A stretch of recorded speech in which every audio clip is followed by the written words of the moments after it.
मैं हूं नुपुर पांडे। जैसा कि मैं आपको पहले ही बता चुकी हूं कि मैं इस समय दिल्ली अल्पसंख्यक आयोग में हूं। यहाँ पे मैं बात करने जा रही हूं नियाज अहमद मंसूरी साहब से, जो कि इस कम्युनिटी के अध्यक्ष हैं। आइए बात करते हैं। नमस्कार सर। नमस्कार।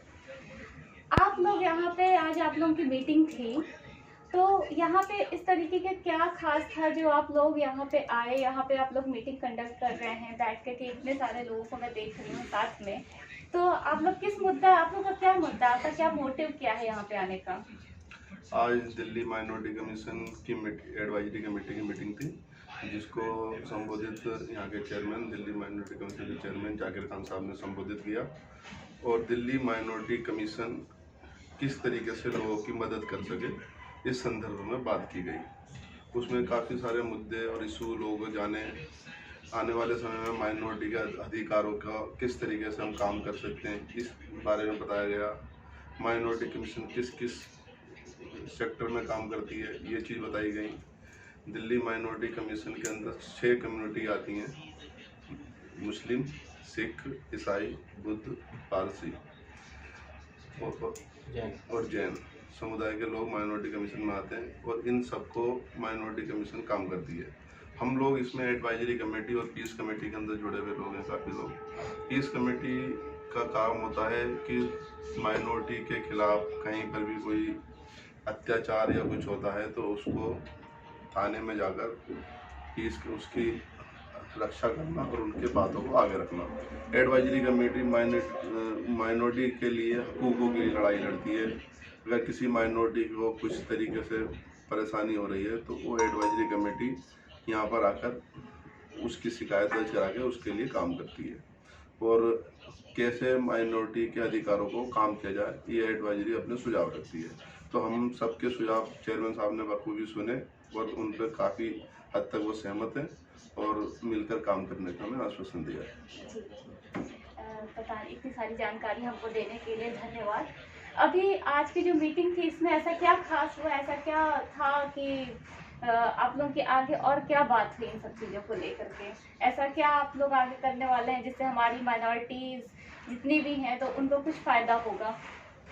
इसमें ज़्यादातर माइनॉरिटीज़ के इनकम सर्टिफिकेट और ओबीसी सर्टिफिकेट्स को लेकर काफ़ी मुद्दा रहा।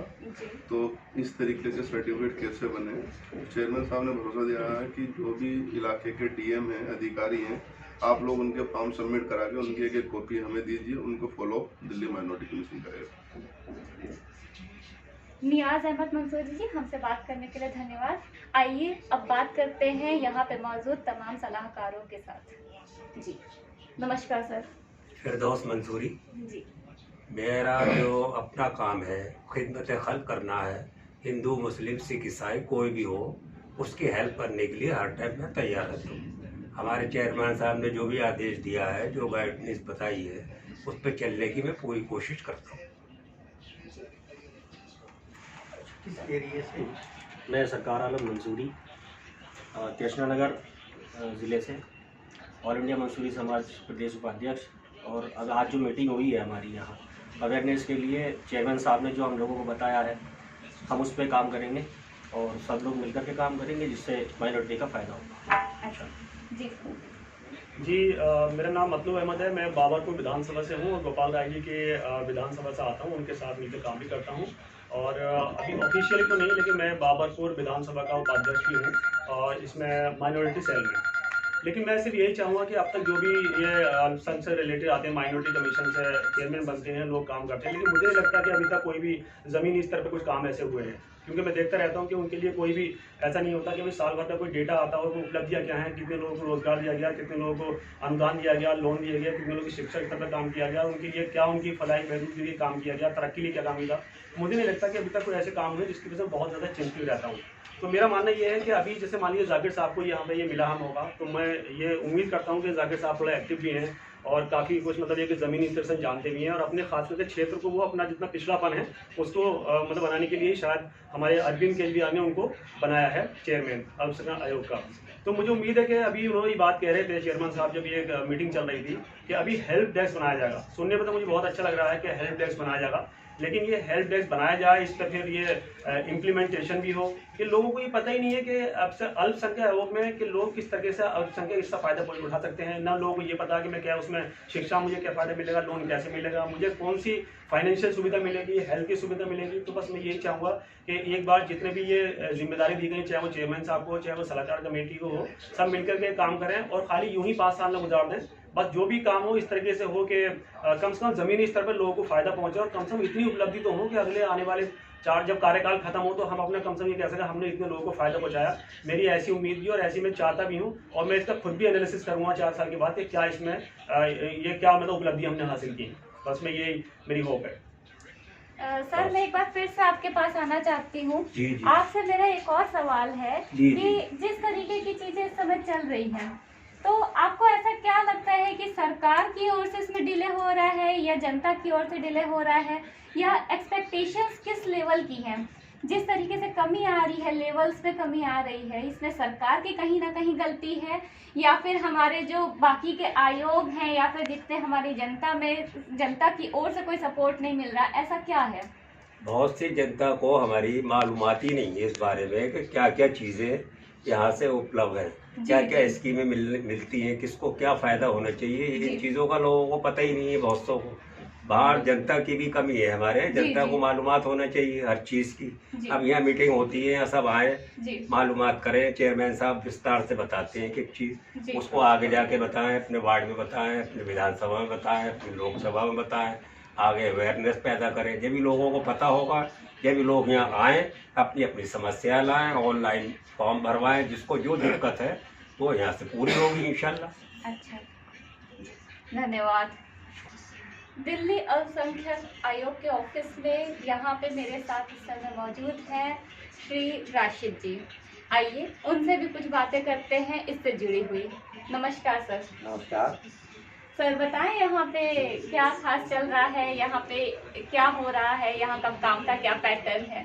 अल्पसंख्यक आयोग बेसिकली जैसे बताया है अभी नियाज जी ने कि ये अल्पसंख्यक लोगों के हितों की रक्षा का कार्य करता है।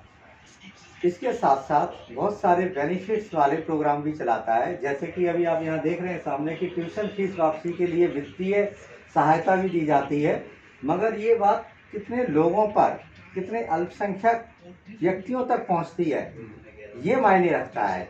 तो इसमें अभी जो हमारे नए चेयरमैन बने हैं जाकिर भाई, वो बहुत अच्छा काम कर रहे हैं, लोगों में अवेयरनेस फैला रहे हैं, अलग अलग विधानसभा में जाके लगातार अवेयरनेस का काम कर रहे हैं। दूसरा आप काम देख रहे हैं लेखन सामग्री के लिए वित्तीय सहायता, तो ये भी काम तभी हो सकता है जब ज़्यादा से ज़्यादा अवेयरनेस आए, जो वो काम कर रहे हैं। हर यहाँ मेरे आज आप मैं बता देता हूँ, आज संडे है, संडे दिन अमूमन सारे ऑफिस बंद होते हैं, मगर आज भी वो अपनी सेवाएं दे रहे हैं और लोगों को बुला रहे हैं। तो इससे आप उनके जज्बात को और उनकी भावनाओं को समझ सकते हैं कि वो दिन रात काम करना चाहते हैं। छात्रवृत्ति सहायता सभी के लिए है, ज़्यादा से ज़्यादा अल्पसंख्यक के बच्चों को मिल पाए। अब यहाँ ध्यान देने वाली बात यह है कि अल्पसंख्यक में जैसे कि 6 कम्युनिटी आती हैं, तो उसमें से कौन सी कम्युनिटी ज़्यादा फ़ायदा उठाती है, कौन सा कम उठाती है, ये एक सोच का विषय है जिसके लिए सभी लोग काम कर रहे हैं कि जो वाकई पिछड़े हुए हैं और अल्पसंख्यक हैं उनको ज़्यादा से ज़्यादा सहायता मिल पाए।